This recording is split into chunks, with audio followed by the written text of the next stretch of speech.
Respected parents, सादर नमस्कार। आशा करता हूँ कि आप सभी कुशल मंगल होंगे।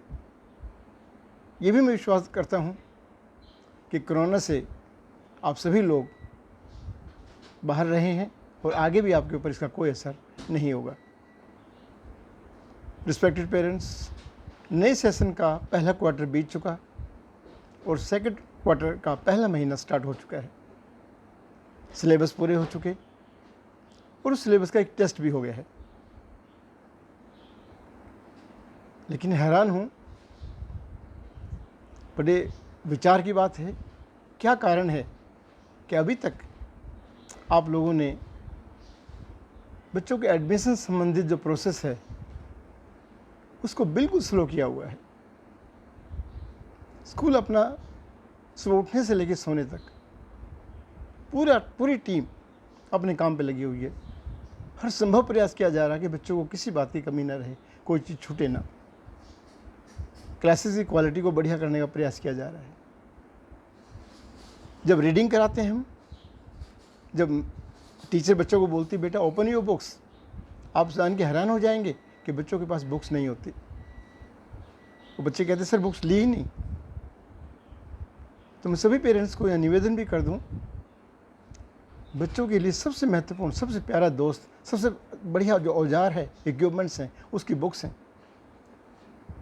खाली समय में बच्चा स्टोरी पढ़ सकता है, कोई मैथ का क्वेश्चन निकाल सकता है, कोई ईवीएस का चैप्टर पढ़ सकता है। उसके पास जब मटेरियल होगा तो उसका इंटरेस्ट बनेगा। लेकिन काफ़ी बच्चों के पास बुक्स नहीं है। मैं निवेदन करूँगा कि इसकी ओर आप ध्यान दें। क्लास के बाद शाम को व्हाट्सएप के ऊपर होमवर्क भेजा जाता है। फिर बच्चे उस होमवर्क को करके दोबारा फिर टीचर के पास भेजते हैं। आप जानते हैं पेरेंट्स, क्या आपने कोशिश की कि क्या आपका बच्चा सारा काम नोट कर रहा है, वापस स्कूल में भेज रहा है? मेरे पास लिस्ट है ऐसे बच्चों की। मैं आपसे भी कहूँगा कि एक बार बच्चों से बात करें और पूछें कि भाई आपका कितना काम हुआ है। कोई प्रॉब्लम है तो आप मुझसे सीधी बात कर सकते हैं। और मैं आपकी जानकारी के लिए बता दूं, क्लास के बीच में ही मैं भी क्लास में मैं भी ज्वाइन किया होता। मैंने हर क्लास में ज्वाइन करता हूं। डेली बच्चों को गुड मॉर्निंग बोलता हूं, मैं बातें करता हूं बच्चों से और पूरी क्लास को चेक करता हूं। तो देखता हूं कई बच्चे बीच बीच में क्लास छोड़ के चले जाते हैं, जैसे उनको किसी का कोई डर भय नहीं है।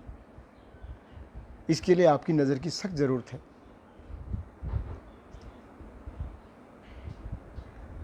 स्कूल पूरी शिद्दत से लगा हुआ है इस काम पे, क्योंकि ये हमारी जिम्मेवारी है। परमात्मा ने हमें काम सौंपा है। हालात कैसे भी ख़राब हों, कितनी स्थितियाँ ख़राब हों, लेकिन हम किसी भी काम को पीछे नहीं छोड़ रहे। आप बहुत जल्दी देखेंगे कि जुलाई के महीने में एक आपके साथ मीटिंग भी होगी। एक प्रयास किया जा रहा है क्यों ना ऑफलाइन मीटिंग हो जाए, ताकि आप स्कूल के अंदर आएँ, टीचर से सीधे आपकी वार्तालाप हो जाए। पर उसका इस तरीके से स्लॉट बनाएंगे कि बिल्कुल भी हम इकट्ठे ना हो और हमारा काम भी बन जाए। अगर सिस्टम ने परमिशन दी तो ऐसा हम करने की कोशिश करेंगे। अदरवाइज ऑनलाइन तो हमारी मीटिंग होगी ही होगी। फिर मैं उस पुरानी बात पे आता हूँ। पहले भी मैं 2 वीडियो आपको भेज चुका हूँ, अपने मन की बात कह चुका हूँ। स्कूल का सोर्स ऑफ इनकम सिर्फ पेरेंट्स की फीस होता है। ये सर्विस इंडस्ट्री है, ये एक सर्कल है पूरा। सब एक दूसरे से बंधे हुए हैं हम लोग।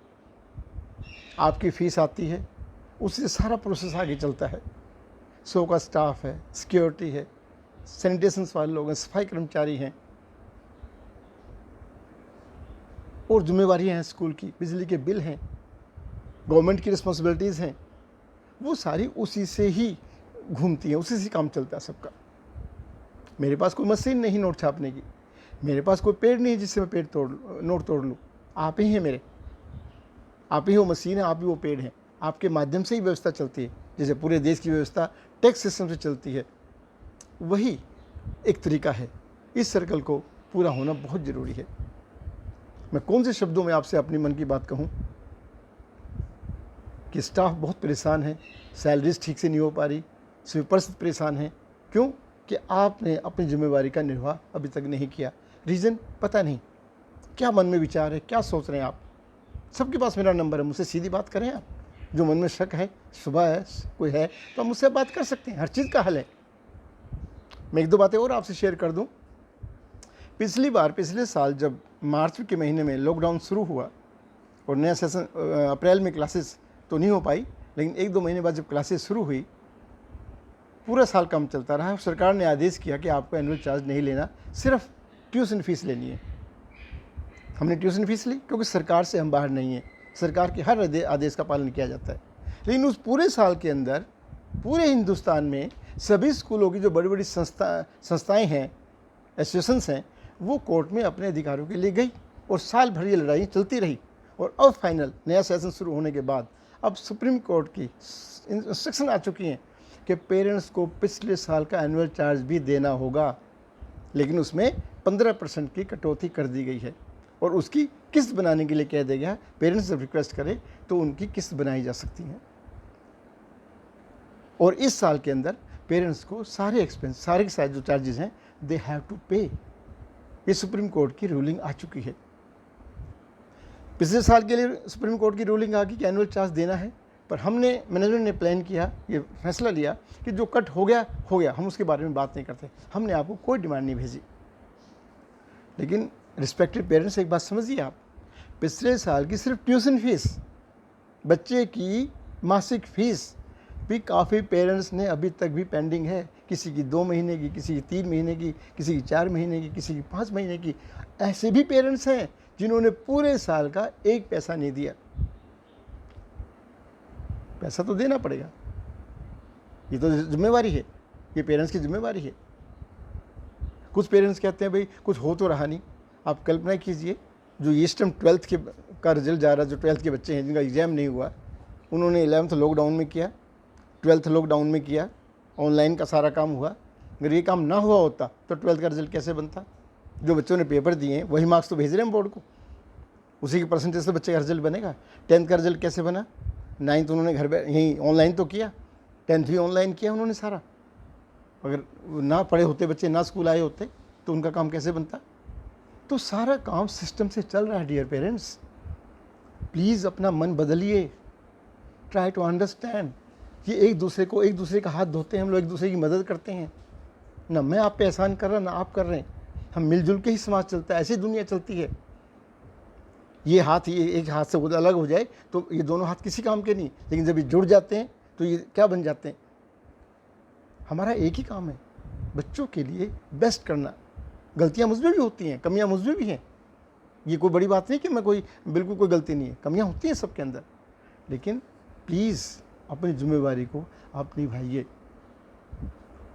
फीस जमा होनी बहुत लाजमी है। जिन बच्चों का किसी कारण से भी जो पहला यूनिट टेस्ट हुआ है वो छूट गया है, उसकी डेट शीट आपको जल्द पहुंच जाएगी। और मैं निवेदन करता हूं आपसे, तहे दिल से निवेदन करता हूं कि आप कल से ही इस काम पे लग जाइए, इसको प्रायोरिटी बनाइए। ये हवन कुंड है, अगर आप हवन कुंड में अग्नि डालोगे तो ये जब अग्नि प्रज्वलित होगी तभी जाके आपके बच्चों के गुरुजनों को उनको प्रसाद मिल पाएगा और व्यवस्था चलेगी। नहीं तो सारा काम बिल्कुल एकदम अव्यवस्थित हो रहा है। मैं उम्मीद करता हूँ कि पेरेंट्स मेरी फील को समझेंगे और अपनी जिम्मेवारी का एहसास करेंगे और बिना किसी झंझट के आप इस काम को प्लीज़ निपटाएंगे। कहीं कोई डाउट हो, मैं बैठा हूँ आपके लिए। फाइनेंशियली कोई टाइटनेस है तो हम अब एनुअल चार्ज की आपकी किस्तें भी बना देंगे, ताकि आप पे बोझ ना पड़े और काम भी निबट जाए। आप आगे स्कूल आ सकते हैं, वेलफेयर ऑफिसर मिलेंगे आपको, आप एप्लीकेशन लिख के दीजिए और आपकी जो संभव हो सकेगी मदद वो अवश्य की जाएगी। मैं उम्मीद करता हूँ आप मेरी बात समझेंगे। बच्चों का ध्यान रखें, अपनी सेहत का ध्यान रखिए, आप स्वस्थ रहें, कुशल मंगल रहें, आप खूब तरक्की करें, यही मेरी शुभकामनाएं हैं। आपका बहुत बहुत धन्यवाद। Thank you very much.